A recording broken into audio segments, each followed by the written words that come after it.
Halo guys, balik lagi bersama Nyaris Terkenal.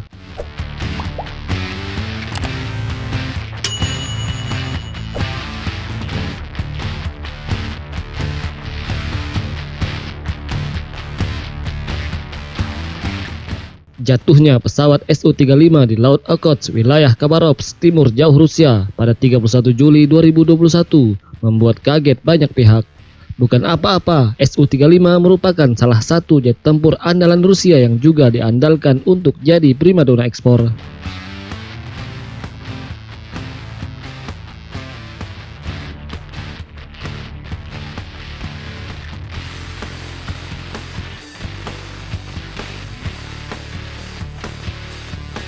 Negara-negara barat menganggap Su-35 bukan ancaman, namun penjualannya ke berbagai negara dijegal oleh Amerika Serikat melalui Undang-Undang CAATSA termasuk kepada Indonesia. Negara-negara yang membeli Su-35 akan mendapatkan sanksi dari Amerika, sama seperti Turki yang telah membeli sistem pertahanan udara S-400 Triumph telah merasakan akibatnya. Meskipun bila kita cermati, CAATSA tampaknya tidak mempan terhadap Cina yang telah membeli Su-35 dan juga S-400 Rusia.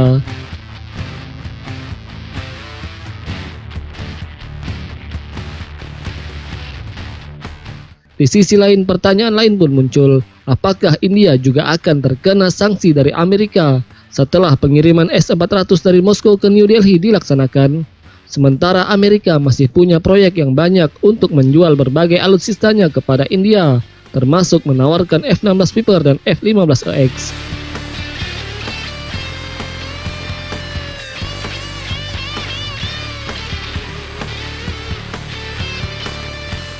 Sejauh ini Su-35 baru berhasil diekspor Rusia ke Cina sebanyak 24 unit dan ke Mesir yang dikabarkan telah mengakuisisi 17 unit di mana 5 unit pertama telah diserahkan.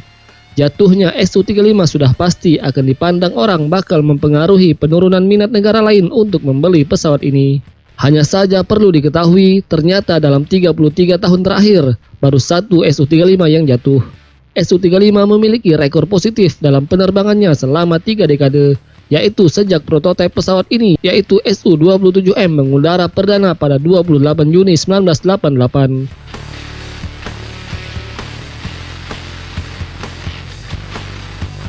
Su-35 sejatinya memang Su-27 yang dimodernisasi.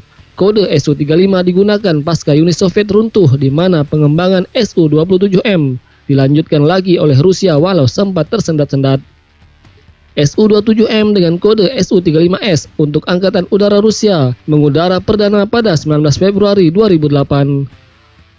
Pesawat ini diresmikan penggunaannya di Angkatan Udara Rusia yang kemudian berubah menjadi Angkatan Dirgantara Rusia pada tahun 2014.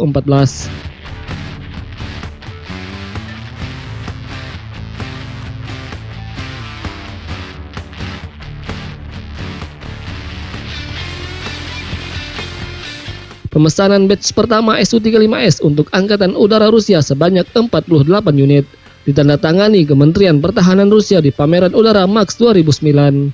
Pengiriman pertama prototipe Su-35S untuk dilakukan uji coba dilaksanakan pada Mei 2011.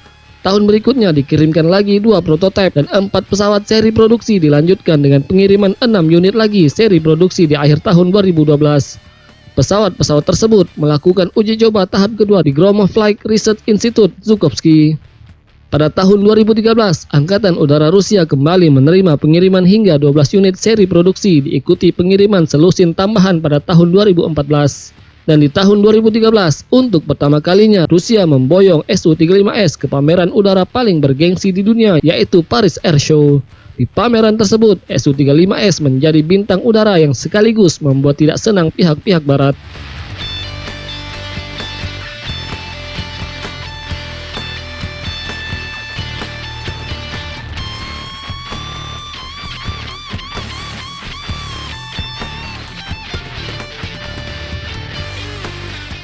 Pada tahun 2015, pengiriman bertambah lagi sehingga total 48 pesanan Su-35S telah diterima oleh Angkatan Udara Rusia saat itu. Su-35 pun disebar ke berbagai resimen penerbangan tempur termasuk ke resimen penerbangan tempur ke-23 di Timur Jauh. Di tahun yang sama, Paris Air Show tidak lagi menghadirkan jet-jet tempur Rusia, Hal ini juga sebagai hukuman pihak Barat terhadap Rusia yang diklaim telah mencaplok wilayah Crimea di Ukraina. Dan di tahun 2016, Rusia mengirimkan 4 Su-35S ke Suriah untuk melakukan pengawalan terhadap formasi tempur Su-30SM dan juga mengawal pesawat-pesawat pembom di medan perang panas tersebut. Pengiriman Su-35S saat itu terus berlanjut hingga tahun 2019.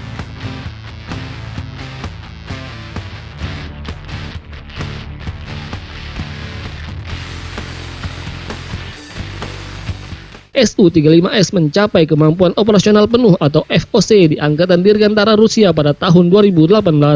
Hingga saat ini, total 12 Su-27M dan lebih dari 139 unit Su-35 telah berhasil diproduksi oleh Sukhoi, anak perusahaan United Aircraft Corporation, bagian dari Rostec State Corporation.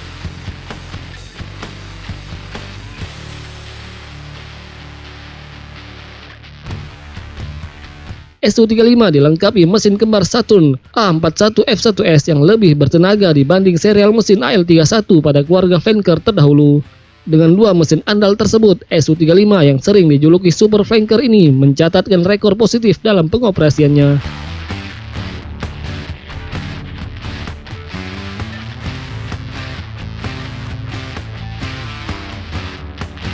Jatuhnya sang Super Flanker pada 31 Juli lalu tentu menjadi tanda tanya besar apa yang sebenarnya telah terjadi.